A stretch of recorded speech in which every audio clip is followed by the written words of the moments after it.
겁니다.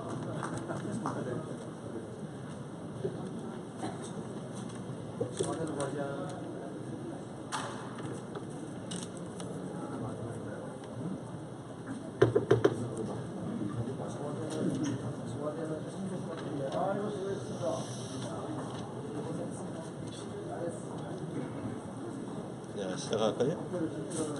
물 한 컵 먹고.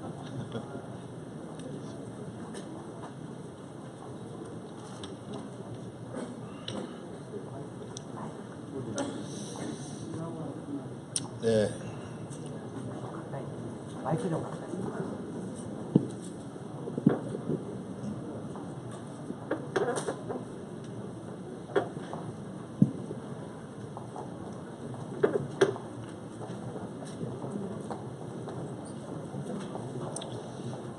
예. 안녕하십니까. 종로구청장 김영조입니다. 저는 오늘 박근혜 대통령 비선 실세 최순실의 국정농단으로 촉발된 박근혜 최순실 게이트 온 국민의 엄중한 염원을 받들어서 박근혜 대통령 탄핵 소추안을 반드시 통과시키기 위해서 이 자리에 섰습니다. 박근혜 대통령은 본인이 주범이 되어서 국기를 뒤흔든 당군 이래 최대 권력 게이트입니다. 이를 접한 우리 국민들은 가슴이 무너져 내리고 그 분노와 상실감은 이루 말할 수 없이 답답한 심정입니다. 박근혜 대통령께서 지난 18대 대통령으로 당선된 후 취임식 당일 주민들과 함께 처음으로 축하의 꽃다발을 전달한 사람으로서 지금의 상황은 너무나도 서글픈 마음입니다. 물론 저는 그분을 지지하지는 않았지만 국민들의 선택으로 당선된 분이었고 또 우리 동네로 이사 오신 분으로서 정말 나라를 위해서 열심히 일해 주실 것으로 믿었습니다. 그런데 그 믿음은 처참히 깨졌죠. 이제 대통령 즉각 내려오라고 난리죠. 정상적인 우리 국민들이라면 지금까지 벌어진 사태가 도저히 납득이 가지 않은 일입니다. 지난 12월 3일 전국에서 232만 명의 시민이 참여하는 반만년 역사에서 가장 큰 규모의 시위로 저항권을 행사하기도 했습니다. 그러나 대한민국의 검찰에서 박근혜 대통령을 공동정범 또는 주도적으로 지시한 피의자라고 공소장에서 적시했음에도 불구하고 지금까지 대통령은 자신의 잘못을 반성한다든가 또 참여 하나도 없이 범죄 사실을 부정하고 있고 또 하야할 생각은 더욱 없는 것 같습니다. 박근혜 대통령의 위법상에 대해서는 그 전에 많은 분들이 얘기했으라 생각해서 저는 열거하지 않겠습니다. 다만 모든 사람이 잘못했다고 하면 무엇을 잘못했는지는 알아봐야 되는 게 아니겠어요. 스스로 알지 못한 것이라면 주변 사람한테 좀 물어보든지 헌법과 법률을 위반했다면 반드시 처벌을 받아야 될 것입니다. 대한민국의 국민들께서 생각하고 있듯이 탄핵의 사유가 너무나도 명백한데도 불구하고 몇 시간 후에 있을 탄핵 소추안 표결을 걱정해야 하는 지금의 현실이 우리의 마음을 더욱 아프게 합니다. 이제 대통령 탄핵은 그 어느 누구도 예외 없이 잘못한 부분이 있으면 법을 심판해 받아야 된다는 것은 너무 잘 아는 일이고 300명의 국회의원 전원이 참여해서 반드시 탄핵을 압도적으로 가결해야 될 것입니다.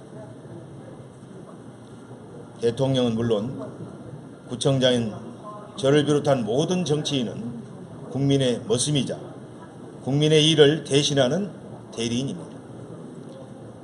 출마 당시에 대통령이 되면 국민들을 위해서 열심히 일하겠다고 약속하고 그것을 신뢰한 국민들은 약속한 대로 일 잘하라고 선택하고 뽑아주는 머슴입니다.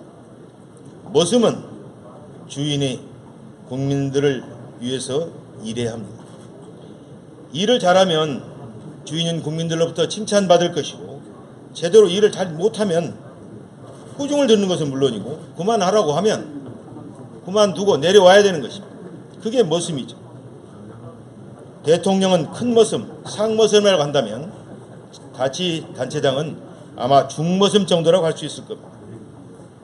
약속한 대로 모든 국민을 위해서 열심히 일해야 할 대통령이 지금까지 밝혀진 최순실 일가와 개인의 사익을 위한 국정농단 때문에 중머슴인 저 자신도 국민 여러분들께 참으로 얼굴을 들 수 없을 정도로 부끄럽습니다. 그리고 송구스럽습니다. 오죽하면 같은 머슴 입장에서 큰 머슴 물러나라고 하겠습니까? 저로서 정말 서글플 마음인데 우리 국민들이야 오죽하시겠습니까? 국민을 위한 머슴이 갖춰야 할 덕목에 대해서 좀 얘기해 보겠습니다. 국민의 뜻에 따라 법에 정해진 규정대로 일하고 국민이 편안히 잘 살아갈 수 있도록 하는 것이고 또 모든 일을 공평무사하게 일하는 것입니다. 물론 청렴은 기본적인 덕목이겠죠. 헌법 69조에서는 대통령은 헌법을 준수하고 국가를 보위하며 조국의 평화적 통일과 국민의 자유와 공리의 정진, 민족 문화의 창달에 노력하며 대통령으로서 직책을 성실히 수행할 것을 국민 앞에 엄숙히 선서한다고 되어 있습니다. 헌법에 따라서 국민들께서 엄숙히 약속을 지키겠노라고 선언해놓고도 하나도 지키지 않는 이런 모습은 당장 그만둬야 되는 것이죠. 국민들께서 약속을 왜 지키지 않느냐고 얘기하고 진실을 말해달라고 해도 당최 진실을 얘기하지 않는 이 머슴의 모습은 정말 머슴의 자격이 없습니다. 머슴이 주인인 국민이 시키는 일대로 일을 제대로 하지 않으면 세경을 받기는커녕 당장 끌어내리고 처벌받아야 합니다. 그동안 누렸던 특혜 다 내려놓고 이제라도 마지막으로 국가와 국민을 위해서 무엇을 해야 될지 참으로 반성하고 회개하시기 바랍니다. 또한 한 나라를 이끌어가는 국가 지도자는 그 중요한 덕목은 무엇보다도 올바른 역사 인식일 것입니다. 세계 전쟁 피해 여성의 상징으로 자리 잡고 있는 평화의 소녀상까지도 주인인 국민들에게는 물어보지도 않은 채 돈 몇 푼에 철거하겠다고 일방적으로 일본 정부와 약속하는 것은 정말 말도 안 되는 일입니다. 지난 2011년 봄 정신대 대책협의회에서 그해 12월에 예정되어 있는 일본군 위안부 문제 해결을 위한 정기 수요 집회 1000번째를 기념하기 위해서 종로구간에 있는 일본 대사관 앞에 평화의 비를 세우겠다고 제 방을 찾아왔습니다. 저는 비석을 세우는 것보다 모든 사람들에게 감동을 주고 일본 사람들에게는 부끄럽고 창피하도록 위안부로 끌려갔을 때 어린 소녀의 모습을 작품으로 만들어 놓는 게 좋겠다는 생각을 하였습니다. 즉석에서 비석보다는 감동을 줄 수 있는 예술품으로 평화의 소녀상을 건립하도록 처음 아이디어를 제공한 일이 있습니다. 설치하는 데 적극 협력했던 구청장으로서 절대로 철거되지 않도록 반드시 지켜낼 것입니다. 일본인들이 전국 각지와 세계 여러 나라에서 건립 중인 평화의 소녀상 건립을 방해하고 철거를 요청하는 것은 자신들의 부끄러운 역사를 감추기 위한 것입니다. 일본인들이 진심으로 과거를 반성하고 뉘우쳤다면 평화의 소녀상이 되어버린 소녀상은 철거 요청을 할 것이 아니라 지난 과오를 깨끗이 인정하고 말 그대로 평화의 비가 될 수 있도록 협력해야 합니다. 그리고 더 이상 평화를 해치는 나쁜 일을 하지 못하도록 해야 합니다. 따라서 우리 정부는 평화의 상징인 소녀상을 철거할 게 아니라 먼저 일본 정부가 반성하도록 해야 할 것입니다.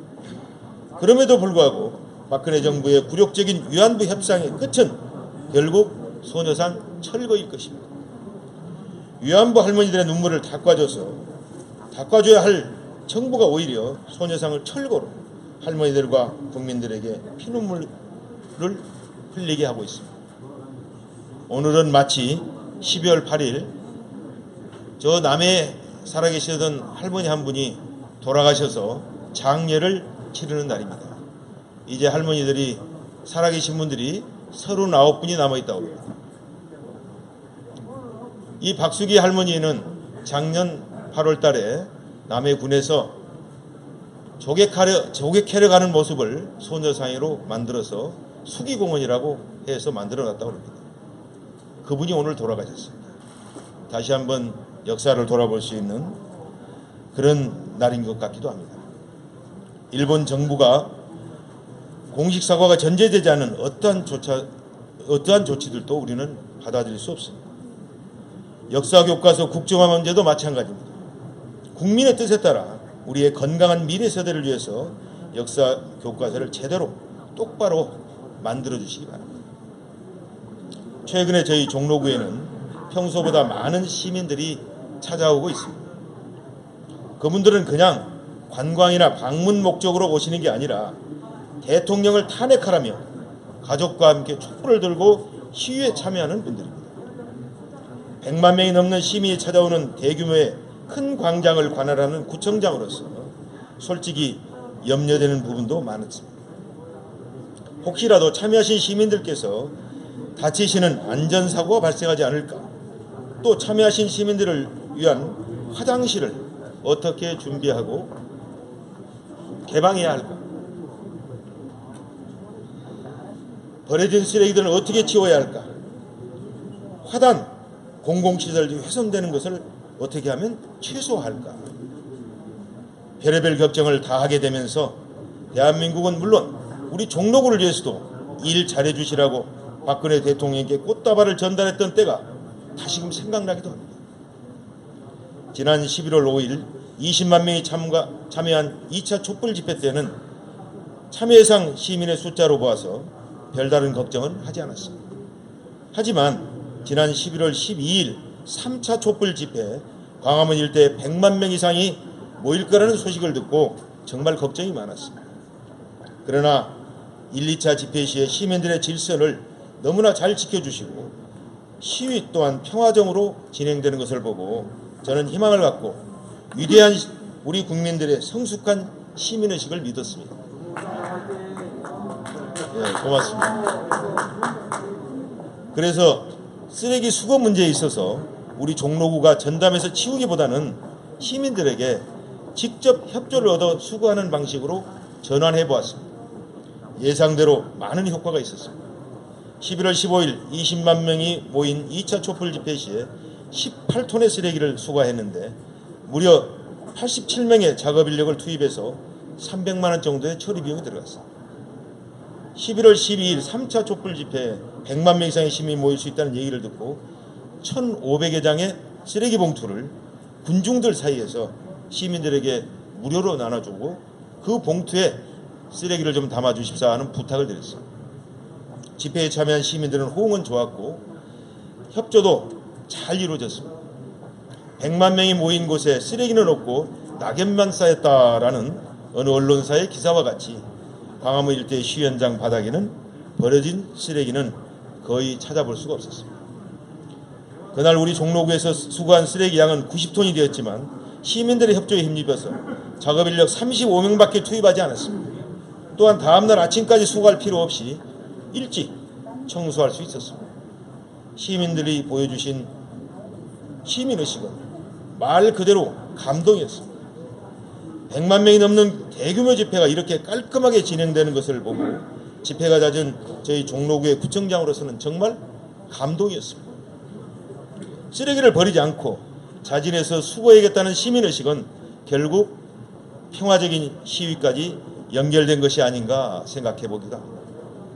외신이나 시위에 직접 참여하지 않는 국민들로부터 칭찬받고 있는 우리 시민의식은 참으로 위대합니다. 이런 선진 시위 문화가 정착될 수 있었던 것은 바로 행동하는 시민들의 민주적 역량이 성숙했기 때문이라고 저는 감히 생각합니다. 11월 26일 150만 명이 모인 5차 촛불 집회 시에 발생한 쓰레기 양은 약 107톤이었고요. 6차 집회 시에 120톤 쓰레기 양은 조금 증가했습니다. 하지만 참여한 시민 수를 대비해서 1인당 쓰레기 발생량은 오히려 줄어들었습니다. 이 또한 우리 시민들이 쓰레기를 함부로 버리지 않겠다는 시민의식의 확산이고 시위 문화가 점점 더 선진화되었기 때문이라고 생각합니다. 그리고 5차 촛불 집회는 지난 11월 26일 자원봉사자들께서 집회 당일만이 아니라 다음날 새벽까지 함께 참여해 주셔서 광화문 광장 그리고 주요 도로는 물론 뒷골목까지도 깨끗이 청소할 수 있었습니다. 이렇게 시민들은 잘하고 있는데 왜 대통령만 잘못하고 있는 건가요? 하지만 지방 행정을 책임지고 있는 저희 시장, 군수, 구청장들은 지역 주민의 삶을 안정적으로 잘 챙기겠습니다. 마지막으로 정치권의 모든 분들께 부탁의 말씀드리겠습니다. 선공후사의 정신을 갖고 우리가 무엇을 먼저 해야 할지 생각해 주시기 바랍니다. 개인의 이익이 걸린 사사로운 일은 나중으로 좀 미루고 국가를 위한 공적인 일에 무엇인지 생각한다면 지금 우리가 어떻게 해야 될지에 대한 해답을 곧 얻을 수 있을 겁니다. 이번 기회에 탄핵만이 아니라 대한민국의 미래를 위한 국가 시스템을 개조해 주시기 바랍니다. 지금 위대한 우리 국민들께서는 한국 현대사의 길이 남을 역사적으로 아름다운 시민혁명을 함께하고 있습니다. 하지만 지금 위대한 시민혁명은 우리에게 엄숙한 사명을 던져주고 있습니다. 몇 시간 후면 이곳 국회에서 박근혜 대통령 탄핵안 표결을 앞두고 있습니다. 국회는 당연히 완전 무결한 탄핵을 결의해야 합니다. 그것만이 국민을 잘 섬기는 국회의 책무입니다. 압도적으로 가결하라는 게 엄중한 국민의 명령입니다. 국회의원에게 주어진 중대한 의무이자 국민의 명령인 탄핵안이 통과될 수 있도록 국민 모두가 끝까지 지켜볼 것입니다. 고맙습니다. 다음은 젊은 행정을 맡고 있는 우리 은평구청의 김우영 청장님을 소개하겠습니다. 아마 훌륭한 말씀이 있을 거라고 기대합니다.